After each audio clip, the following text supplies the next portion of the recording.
The White House is facing criticism for its response to a reported security breach involving the encrypted messaging app Signal. Journalist Jeffrey Goldberg of The Atlantic claims the administration is more focused on attacking him, a vocal critic, than addressing the breach itself. Goldberg alleges that the compromised Signal messages contain highly sensitive information. This raises serious questions about the security of government communications and the potential exposure of classified data. The White House has yet to issue a formal statement on the matter. Ukrainian President Volodymyr Zelensky has called on the United States to stand strong against Russian demands. Moscow insists on the lifting of Western sanctions as a precondition for a lasting ceasefire agreement in the Black Sea region. Zelensky argues that giving in to Russian pressure would send a dangerous message and embolden further aggression. The US has reaffirmed its support for Ukraine's sovereignty, but has yet to outline a specific response to Russia's demands. In a move that sent shockwaves through the global auto industry, former President Donald Trump announced new tariffs of 25% on all car imports to the United States. Trump argued that the tariffs are essential to protect American jobs and revitalize the domestic car manufacturing sector.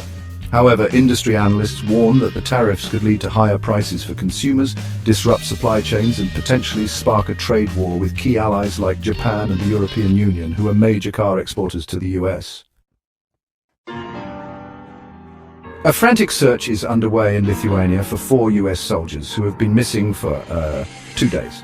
The soldiers disappeared during military exercises, and their vehicle was later found submerged in a river. Lithuanian authorities have deployed divers, helicopters, and sniffer dogs to scour the area. The US military has yet to release the identities of the missing soldiers or comment on the circumstances surrounding their disappearance. A federal judge is reconsidering the scope of his decision to reinstate nearly 25,000 government employees who were furloughed during the government shutdown. While the judge initially ordered the reinstatement nationwide, he is now contemplating narrowing the ruling to specific states involved in the lawsuit.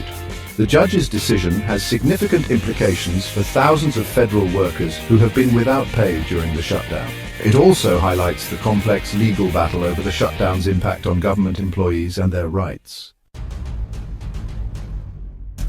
Canada's federal election is facing serious allegations of foreign interference, casting a shadow over the democratic process.